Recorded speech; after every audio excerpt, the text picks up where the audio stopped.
ಅನುದಿನ ಅನುಕ್ಷಣ ಮನೆಯಲ್ಲೂ ಕಲಿಯೋಣ, ಕಲಿಕೆಯ ಹೊಸ ಹಾದಿಯಲಿ ಜೊತೆಗೂಡಿ ಹೆಜ್ಜೆಯ ಹಾಕೋಣ, ಸಂತಸದಿ ಕಲಿಯೋಣ ನಮ್ಮ ಹೆಮ್ಮೆಯ ಈ ಕ್ಲಾಸಿನಲ್ಲಿ. Yes sir. Yes teacher. Present ma'am. अस्सलामु अलैकुम वरहमतुल्लाहि वबरकातुहू.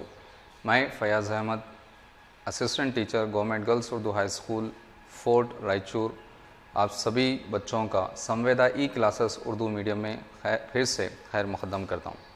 तो प्यारे बच्चों, हम आपके साइंस की दरसी किताब के बाब नंबर 7 क़ुव्वत और दबाव के 3 क्लासेस मुकम्मल कर चुके हैं और आज ये हमारा इस सबक का आखिरी हिस्सा है. तो चलिए आगे बढ़ने से पहले हम पिछली जमात का इयादा कर लेते हैं.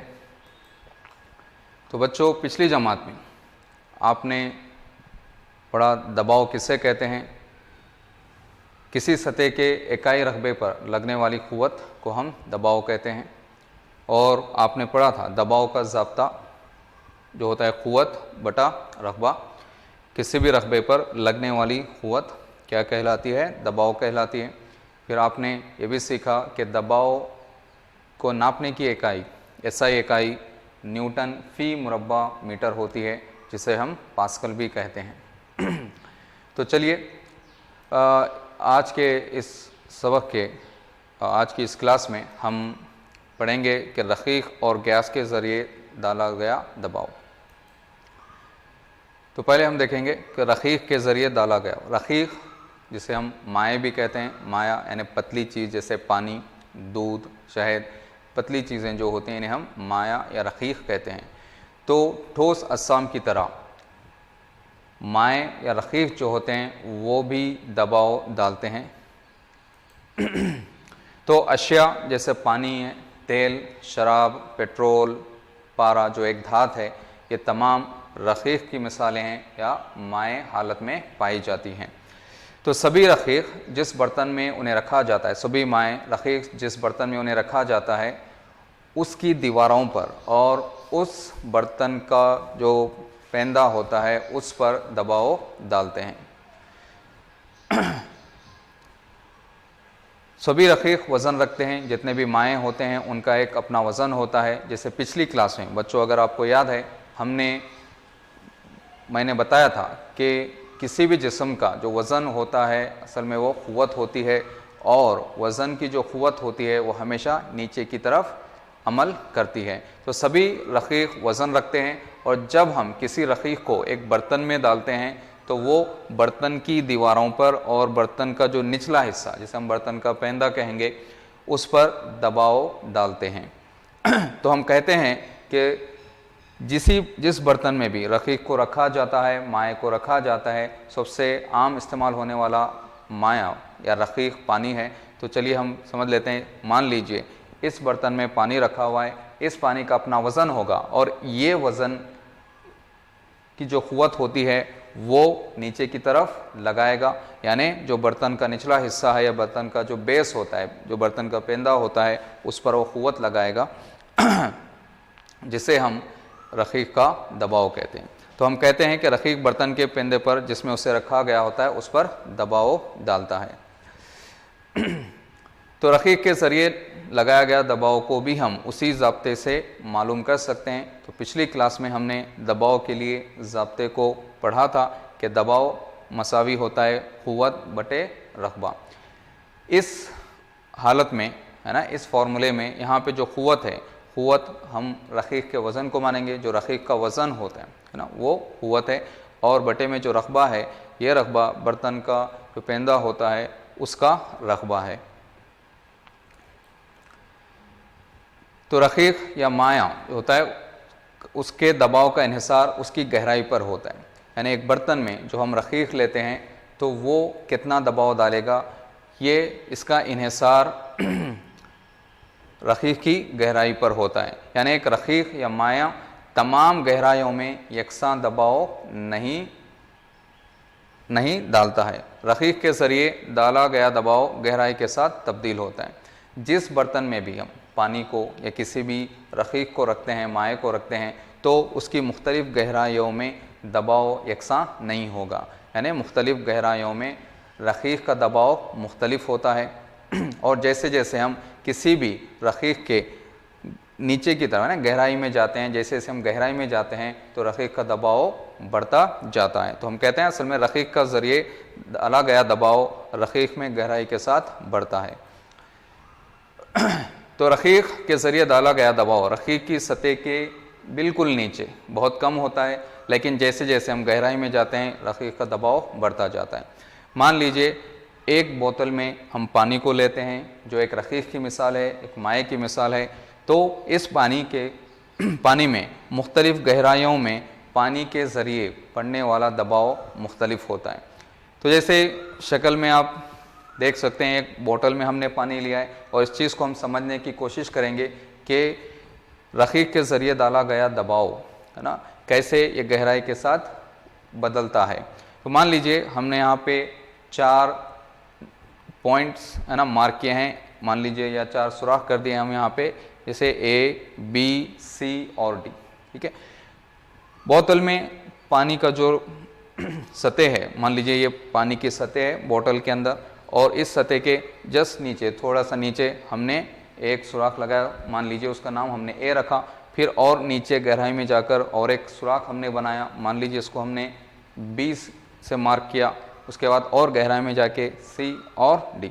अब यहाँ पे फ़र्क देखेंगे कि नुक्ता A जो इस रखीक में नुक्ता A है, इसके ऊपर इतना पानी पाया जाता है, तो पानी अपने वज़न की वजह से कुछ दबाव इस नुक्ते पर लगाता है। ठीक है, तो यहाँ पे क्योंकि इस नुक्ते के ऊपर थोड़ा सा पानी है, तो उसका वजह से जो क़ुव्वत लग रही होती है ना, जो दबाव लग रहा होता है, तो वो बिल्कुल कम होता है। उसी तरह और हम नीचे जाएंगे, इस नुक्ते के ऊपर पानी इतना ज़्यादा है, तो इस पानी के वज़न की वजह से इस नुक्ते पर भी दबाव लगेगा, क्योंकि इस नुक्ते से ऊपर ज़्यादा पानी है, A के मुकाबले में ज़्यादा पानी है, तो यहाँ पे ज़्यादा दबाव लगेगा। उसी तरह नीचे D को अगर हम आते हैं, इसके ऊपर इतना सारा पानी है, तो इस सारे पानी की वजह से इसका जो वज़न की वजह से जो क़ुव्वत लगेगी और उसकी वजह से जो दबाव पैदा होगा वो और ज़्यादा होगा। इसको हम यहाँ देख सकते हैं, क्योंकि यहाँ पे इस नुक्ते से नीचे ना पानी की बड़ी मिक़दार है और इसकी वजह से यहाँ पे दबाव ज़्यादा पड़ता है, क्योंकि इसके ऊपर पानी ज़्यादा है तो उसका वज़न भी ज़्यादा है, जिसकी वजह से सबसे निचले हिस्से में यानी सबसे गहराई वाले नुक्ते में ज़्यादा दबाव लगता है, जिसकी वजह से आप देखते हैं कि यहाँ से जो पानी एक फव्वारे की शक्ल में निकल रहा है वो सबसे ज़्यादा दूर फासला तय कर रहा है। उससे ऊपर अगर हम जाते हैं तो उससे ऊपर पानी की मिक़दार कम हो जाती है, जिसकी वजह से वहाँ पर पड़ने वाला दबाव भी कम होता है। और आप देख सकते हैं यहाँ से पानी जिस रफ्तार से निकल रहा है ना, जितना वो कम फासला तय करेगा।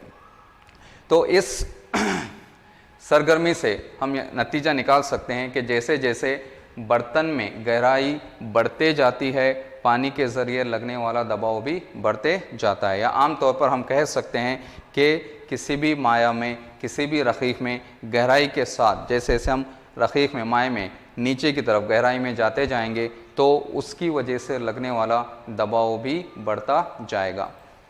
तो दूसरे अल्फाज में हम ये कह सकते हैं कि किसी नुक्ते की जितनी गहराई होगी, इस पर इतना ज़्यादा दबाव होगा।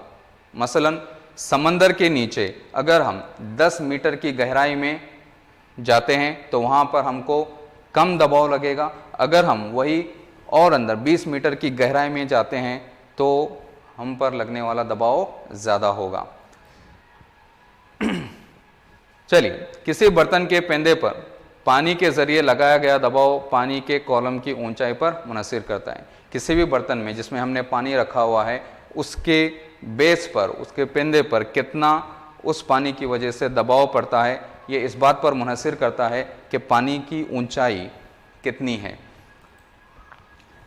तो जैसे आप यहाँ पे एनिमेशन में देख सकते हैं, एक पाइप है और पाइप के निचले सरे पे हमने एक रबर लगाया हुआ है, रबर लगाया, और जैसे हम पानी डालते हैं तो पानी की वज़न की वजह से पानी इसके पेंदे पर है ना, इस रबर पर क़ुव्वत डालता है, जिसकी वजह से आप देख सकते हैं कि ये जो रबर है बाहर की तरफ फूलना शुरू होता है। और जैसे जैसे हम पानी की जो ऊंचाई है इसमें बढ़ाते जाएंगे तो उसकी वजह से ज़्यादा क़ुव्वत लगेगा और ये जैसे आप देख सकते हैं ज़्यादा फैलेगा। तो इस सरगर्मी में हमको पता चलता है कि किसी भी बर्तन जिसमें पानी रखा गया है या कोई भी माया या रखीक रखा गया है, कितना दबाव वो उस बर्तन के पेंदे पर डालता है, ये इस बात पर मुनहसिर करता है कि उस माए की या रखीक की ऊंचाई कितनी है। तो जैसे जैसे माए आप ज़्यादा पाइप में भरते जाएंगे, बर्तन में भरते जाएंगे, तो उस बर्तन के पेंदे पर लगने वाला जो दबाव होता है वो भी ज़्यादा होता है। माए न सिर्फ बर्तन के निचले हिस्से यानी पेंदे पर दबाव डालता है बल्कि बर्तन की दीवारों पर भी दबाव डालता है। तो चलिए इसी देखिए यहाँ पे इस पाइप के एक दीवार पर हमने एक रबर लगाया हुआ है। जब हम इसमें माए भरते हैं तो आप देख सकते हैं कि ये रबर बाहर की तरफ फूल रहा है। इसका मतलब जो माए इसके अंदर भरा जा रहा है उस माए की वो माए जो माया भरा जा रहा है वो इस बर्तन की दीवारों पर भी क़ुव्वत लगा रहा है, जिसकी वजह से यहाँ पे ये रबर बाहर की तरफ फूल रहा है। ठीक है, यहाँ पे भी जैसे जैसे हम पानी की मिक़दार या उसकी ऊंचाई को, उसके कॉलम को बढ़ाते जाएंगे तो हम देखेंगे कि ये और ज़्यादा फूलता चला जाएगा। ठीक है, तो यहाँ पे ये बात हमको क्लियर होती है, मालूम होती है कि जिस बर्तन में भी पानी को रखा जाता है तो उस बर्तन की दीवारों पर और उस बर्तन का जो पेंदा होता है उस पर पानी दबाव डालता है, और जैसे जैसे पानी के कॉलम या ऊंचाई बढ़ते जाएगी तो उसकी वजह से लगने वाला दबाव भी ज़्यादा होगा। और रखी यकसां गहराई पर बराबर या मसावी दबाव डालता है। अगर हम बात करें, हमने देखा कि जैसे जैसे हम किसी भी माए में गहराई की तरफ जाते हैं, अंदर की तरफ जाते हैं, तो उससे लगने वाला दबाव बढ़ते जाता है। क्या होगा अगर हम एक ही यकसां गहराई पर अगर हम क़ुव्वत की या दबाव की बात करते हैं तो क्या होता है। तो शक्ल में आप देख सकते हैं कि इसमें पानी भरा हुआ है और यकसां सतह पर है ना, यकसां गहराई पर हमने 3-4 यहाँ पे सुराख कर रखे हैं, और आप देख सकते हैं कि इन सुराखों से जो पानी निकल रहा है वो बराबर का फासला तय कर रहा है। इसका मतलब ये हो गया कि किसी भी माए में, पानी में यकसां गहराई में जो नुक़ात होते हैं, यकसां गहराई में पड़ने वाला जो दबाव होता है वो यकसां होता है। तो यहाँ तक हमने देखा कि माए किस तरह बर्तन पर जिसमें उसको रखा गया होता है उसकी दीवारों पर, उसके पेंदे पर है ना दबाव डालता है, और ये दबाव कैसे गहराई के साथ बढ़ते जाता है इसको हम एनिमेशन के है ना ज़रिए से हम बेहतर उसको समझने की कोशिश किए। अब आखिर में है कि गैसेस के ज़रिए डाला गया दबाव, तो जिस तरह ठोस जिस्म किसी दूसरे जिस्म पर दबाव पैदा करते हैं और माए या रखीक जिस्म पर दबाव पैदा करते हैं, ठीक उसी तरह गैसेस भी जिस बर्तन में उन्हें रखा जाता है वो भी उस बर्तन की दीवारों पर दबाव लगाते हैं। तो तमाम जो गैसेस होते हैं वो जिस बर्तन में उनको रखा जाता है, जिस सिलेंडर में, कंटेनर में उन्हें रखा जाता है, उसकी दीवारों पर दबाव पैदा करते हैं। तमाम गैसेस छोटे छोटे सालिमात से बने होते हैं, और ये गैस के सालिमात जब बर्तन की दीवार से टकराते हैं तो उस पर क़ुव्वत लगाते हैं, और ये लगने वाली क़ुव्वत दबाव पैदा करती है, और इस दबाव को गैस का दबाव कहते हैं, जिसको आप इस एनिमेशन में बेहतर समझ सकते हैं। तो जो भी गैस के सालिमे होते हैं वो उस बर्तन की दीवारों से टकराते रहते हैं। जब वो किसी बर्तन की दीवार से टकराते हैं तो उस पर क़ुव्वत लगाते हैं, और इस क़ुव्वत के लगने की वजह से दीवार पर दबाव पैदा होता है, और इस दबाव को हम गैस का दबाव कहते हैं। ठीक है, चलिए यहाँ पे हम बात करेंगे फ़िज़ाई दबाव, है ना। हमारे अतराफ़ जो गैस की बड़ी चादर फैली हुई है गैसेस की हमारे अतराफ़ में, जिसे हम फ़िज़ा कहते हैं या हवा हम कहते हैं। तो हवा ये हमारे अतराफ़ में, हमारे ज़मीन के अतराफ़ में एक बड़ी गैस की चादर होती है ना। तो ये पूरे ज़मीन को अतराफ़ से घेरे हुए है गैस की चादर। जिसे हम फ़िज़ा कहते हैं। तो ये जो हवा हमारे अतराफ़ पाई जाती है, ज़मीन के अतराफ़ पाई जाती है, तो ये भी है ना मुख्तलिफ़ अक़साम पर दबाव पैदा करती है। ठीक है, तो ज़मीन के ऊपर हवा की जो परत पाई जाती है इसको हम कुर्रेबाद या हम इसको कहते हैं एटमॉस्फेयर। ठीक है, और ये हवा की जो परत है ज़मीन के तकरीबन 300 किलोमीटर ऊपर तक फैली हुई है। तो हमारी ज़मीन 300 किलोमीटर ऊपर तक एक हवा की चादर से ढकी हुई है, और इस हवा की चादर को हम कुर्रेबाद या इंग्लिश में इसे हम एटमॉस्फेयर कहते हैं। तो हवा के ज़रिए लगने वाले दबाव को हम फ़िज़ाई दबाव कहते हैं। तो जब हवा चलती है इसको हम महसूस भी करते हैं कि जब हवा चलती है तो हम अपने जिस्म पर एक किस्म का हवा का दबाव या प्रेशर हम महसूस करते हैं, इसी को हम फ़िज़ाई दबाव कहते हैं। तो फ़िज़ा के जो सालिमे होते हैं, जब हवा चलती है तो फ़िज़ा के सालिमे हमारे जिस्म से मुख्तलिफ़ चीज़ों से टकराते हैं तो क़ुव्वत लगाते हैं, और उसकी वजह से हमारे जिस्म पर दबाव पैदा होता है, और इसे हम फ़िज़ाई दबाव कहते हैं। तो फ़िज़ाई दबाव की मिक़दार, तो हम पर लगने वाला जो फ़िज़ाई दबाव होता है, एटमॉस्फेरिक प्रेशर होता है, वो कितना होता है। ठीक है, जैसे हम पहले से जानते हैं दबाव क्या होता है। किसी भी जिस्म पर के इकाई रकबे पर लगने वाली क़ुव्वत को हम दबाव कहते हैं। तो हम जानते हैं ना, दबाव इकाई रकबे पर लगने वाली क़ुव्वत होती है। तो अगर हम ज़मीन का इकाई रकबा और इसके ऊपर हवा से भरे हुए एक बहुत लंबे इस्तिवाने का तस्वुर करें, तो इस इस्तिवाने में भरी हुई हवा का वज़न फ़िज़ाई दबाव कहलाता है। ठीक है, देखें, मान लीजिए ज़मीन के एक इकाई रकबे को आप तस्वुर कीजिए और उसके ऊपर हवा की एक कॉलम को तस्वुर कीजिए, है ना, नीचे से पूरा 300 किलो जहाँ तक हवा पाई जाती है ना, 1 मुरब्बा मीटर के ऊपर एक कॉलम को एक तस्वुर कीजिए। तो उस कॉलम में जितनी भी हवा होती है और उसका जो वज़न होता है वही फ़िज़ाई दबाव होता है, जिसको हम इस शक्ल में अच्छे से समझ सकते हैं। मान लीजिए ज़मीन है, ज़मीन के अगर आप एक इकाई रकबे को तस्वुर करते हैं, इकाई रकबे को तस्वुर करते हैं, उस इकाई रकबे के ऊपर हवा की जितनी भी कॉलम होती है ना, एक कॉलम को तस्वुर, ऐसे कोई कॉलम होता नहीं है ना, हमको तस्वुर करना है कि ज़मीन के इकाई रकबे पर एक बनने वाला, एक आपको तस्वुर करना है, एक बनने वाला एक हवा का कॉलम जो होता है, और उस कॉलम में जितनी भी हवा होती है उसका जो वज़न होता है ना, वही फ़िज़ाई दबाव कहलाता है।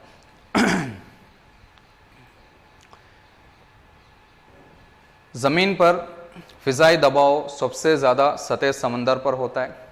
ज़मीन के मुख्तलिफ़ इलाक़ों में जो फ़िज़ाई दबाव होता है वो अलग अलग होता है, और ज़मीन पर अगर हम बात करें सबसे ज़्यादा फ़िज़ा का दबाव सतह समंदर पर होता है, क्योंकि सतह समंदर, जैसे आप देख सकते हैं ज़मीन का इलाक़ा है, और आम तौर पे सतह समंदर जो होता है ज़मीन से उसकी सतह नीचे होती है। तो इसका मतलब समंदर की जो सतह होती है तो उस पर हवा की कॉलम का जो साइज़ होता है ये सबसे ज़्यादा होता है, जिसकी वजह से उस सतह समंदर पर लगने वाला दबाव बहुत ज़्यादा होता है।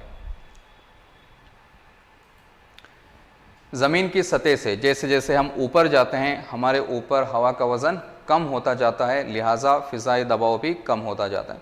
मान लीजिए आप ज़मीन पर ठहरे हुए हैं तो आपके ऊपर हवा का इतना सारा कॉलम होगा, तो यानी आपके ऊपर हवा का एक बड़ा कॉलम होगा, और जिसकी वजह से उसका वज़न ज़्यादा होगा और उससे लगने वाला दबाव भी ज़्यादा होगा।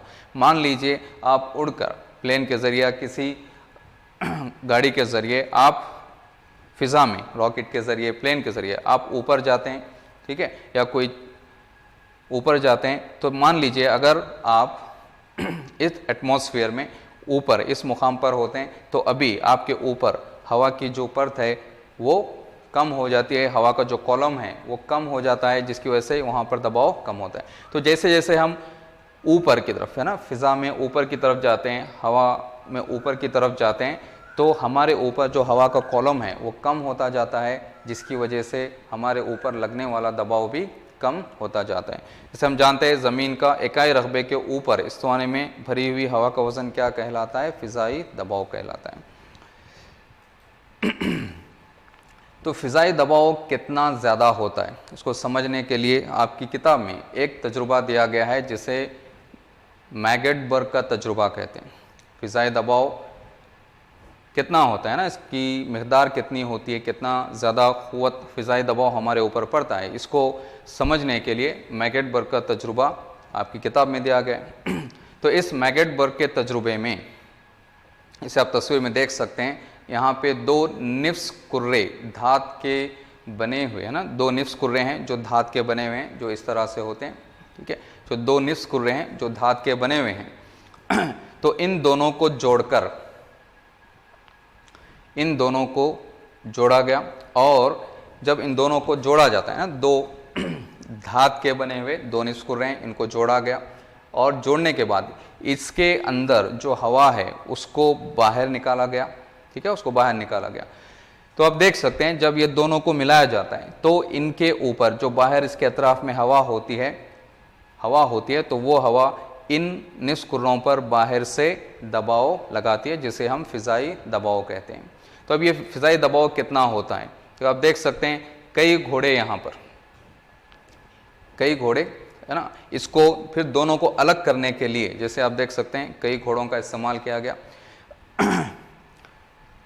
क्योंकि फ़िज़ाई दबाव इतना ज़्यादा होता है कि इनको अलग करने के लिए कई घोड़ों को, है ना, मुखालिफ सिंध में घोड़े इन दोनों को अलग करने की कोशिश कर रहे हैं। तो आप समझ सकते हैं कि फ़िज़ाई दबाव कितना होता है। फिर से इसको अच्छे समझिए, मैगेट बर्ग का तजुर्बा क्या होता है। 2 निफ्स कुर्रे हैं जो आपस में जोड़े गए, और उसके अंदर जो हवा है उसको बाहर निकाला गया, एक खला पैदा किया गया।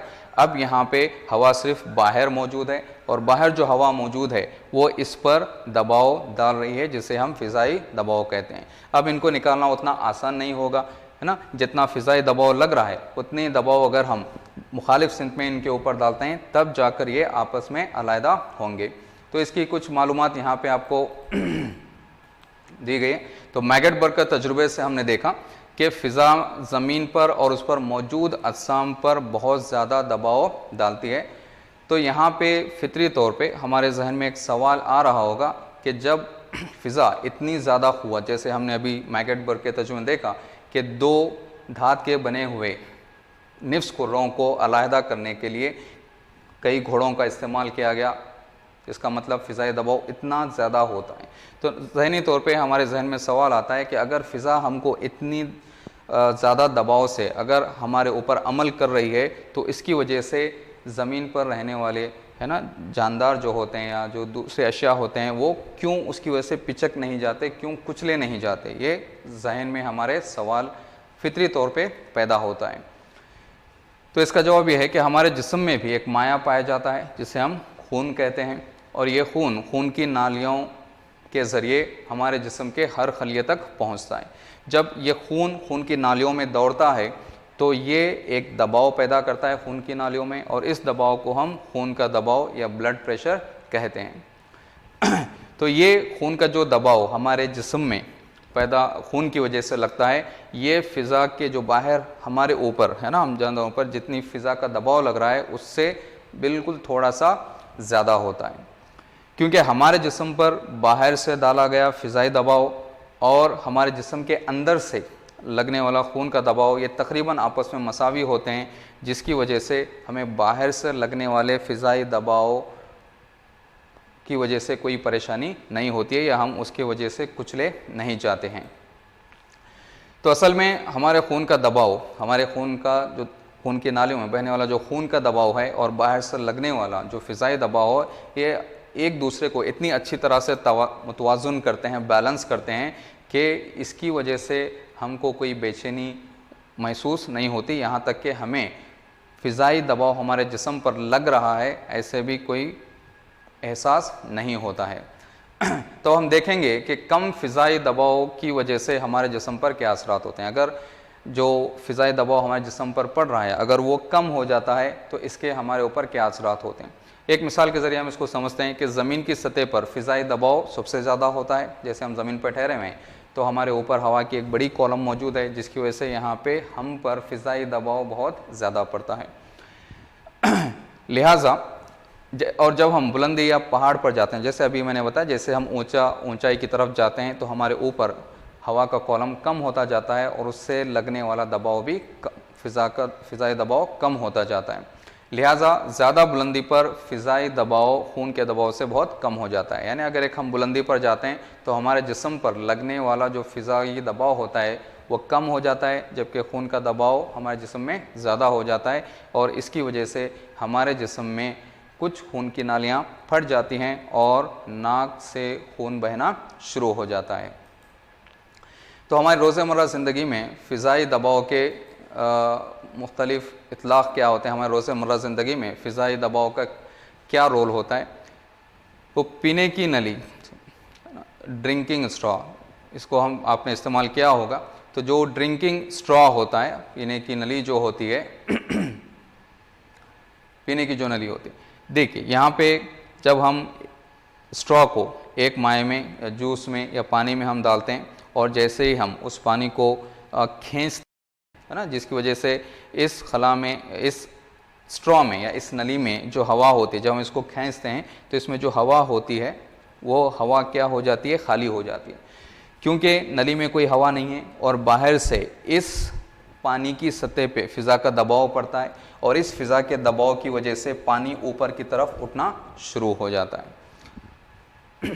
तो ये एक मिसाल है, जो भी स्ट्रॉ के ज़रिए हम जूस या पानी का हम इस्तेमाल करते हैं, ये फ़िज़ाई दबाव ही होता है जिसकी वजह से पानी इस नली में ऊपर चढ़ते हुए हमारे मुंह तक पहुंचता है। उसी तरह सिरेंज है ना, सिरेंज में जब जो पिस्टन होता है, सिरेंज का जो पिस्टन होता है ना, सिरेंज के ऊपर जो नली को जो साख्त लगी होती है हम उसको पिस्टन कहते हैं। जब इसको हम ऊपर करते हैं तब क्या होता है, जब इसको ऊपर करते हैं तो यहाँ पे खाली जगह पैदा हो जाती है, यानी खला होता है, कोई हवा का दबाव नहीं होता है, जबकि बाहर जो माया होता है, जो रक़ीक़ होता है, उस पर फ़िज़ाई दबाव काम करता है और उस फ़िज़ाई दबाव की वजह से फिर से ये माया ऊपर की तरफ हरकत करना शुरू करता है। उसी तरह ड्रॉपर, इसका आपने छोटे बच्चों को इस्तेमाल करते हुए, दवाई पिलाते हुए या कान में दवा डालते हुए देखा होगा, है ना। जब हम इस ड्रॉपर का इस्तेमाल करते हैं ना, पहले हम इसको दबाते हुए इसमें की जो हवा होती है उसको खाली करते हैं, ठीक है। तो जिसकी वजह से क्या होता है कि जब इसको हम एक माए में, रक़ीक़ में रखते हैं तो इस पर, है ना, इस पर माए पर, इसकी सतह पर फिर से फ़िज़ाई दबाव पड़ता है जिसकी वजह से माया ऊपर की तरफ हरकत करता है, ठीक है। तो उम्मीद करता हूँ कि आपको रक़ीक़ के ज़रिए लगने वाला दबाव और हवा के ज़रिए लगने वाला दबाव समझ में आ गया होगा। चलिए हम आखिर में पूरे सबक का, है ना, आज हमने जो पढ़ा है उसका इयादा कर लेते हैं। आपने पढ़ा कि सभी जो रक़ीक़ होते हैं, माए होते हैं, जिस बर्तन में उन्हें रखा जाता है उसके पेंदे पर और उसकी दीवारों पर दबाव डालते हैं और रक़ीक़ के ज़रिए डाला गया दबाव, है ना, रक़ीक़ में गहराई के साथ बढ़ता है। जैसे जैसे हम रक़ीक़ में अंदर की तरफ जाते हैं तो उससे लगने वाला दबाव बढ़ता जाता है और किसी बर्तन के पेंदे पर पानी के ज़रिए लगाया गया दबाव पानी के कॉलम की ऊंचाई पर मुनहसर होता है। जैसे जैसे हम बर्तन में पानी के कॉलम को बढ़ाते जाते हैं, उसकी ऊंचाई को बढ़ाते जाते हैं, तो उसके पेंदे पर लगने वाला दबाव भी बढ़ता जाता है। और रक़ीक़ यकसां गहराई में अगर हम होते हैं तो यकसां गहराई में रक़ीक़ यकसां दबाव डालता है और हवा के ज़रिए हमारे जिस्म पर या अशिया पर लगने वाला दबाव फ़िज़ाई दबाव कहलाता है। उसी तरह आपने देखा कि ज़मीन पर फ़िज़ा का दबाव सतह समंदर पर बहुत ज़्यादा, यानी मैक्सिमम होता है, ज़्यादा होता है, और ज़मीन की सतह से हम जैसे जैसे ऊपर जाते हैं तो हमारे ऊपर हवा की जो मिक़दार होती है, हवा का जो कॉलम होता है वो कम होता जाता है। इसकी वजह से दबाव, फ़िज़ा का दबाव भी कम होता जाता है। तो बच्चों, आपके लिए ये होमवर्क है, कुछ सवालात दिए गए हैं, आप इनको हल कीजिए, इनके जवाबात को लिखिए। तो पहला सवाल है, फ़िज़ाई दबाव से क्या मुराद है। दूसरा, फ़िज़ाई दबाव की वजह से हमारे जिस्म क्यों नहीं कुचले जाते हैं, बुलंदी के साथ फ़िज़ाई दबाव कम होता जाता है, इसकी वजाहत कीजिए। और रक़ीक़ में गहराई पर दबाव का इन्हिसार कैसे होता है। तो प्यारे बच्चों, ये हमने आपके 8वीं जमात के बाब नंबर 7 क़ुव्वत और दबाव को मुकम्मल किया है। उम्मीद करता हूँ कि जो भी चीज़ें आपको समझाई गई हैं आप उनको बेहतर तरीके से सुने होंगे और समझने की कोशिश करेंगे। तो मैं आप तमाम बच्चों का, है ना, फिर आखिर में शुक्रिया अदा करना चाहूँगा कि आपने तमाम असबाब को बगौर सुना और उसको समझने की कोशिश की। आप जो भी चीज़ें आपको समझाई गई हैं, सुनते सुनते उन्हें नोट कीजिए, और जो भी आपके अगर इसमें कोई डाउट होता है तो आप अपने टीचर से इन डाउट्स को आप क्लैरिफाई करें। तो इंशाल्लाह इसी के साथ मैं आपसे अलविदा लेता हूँ।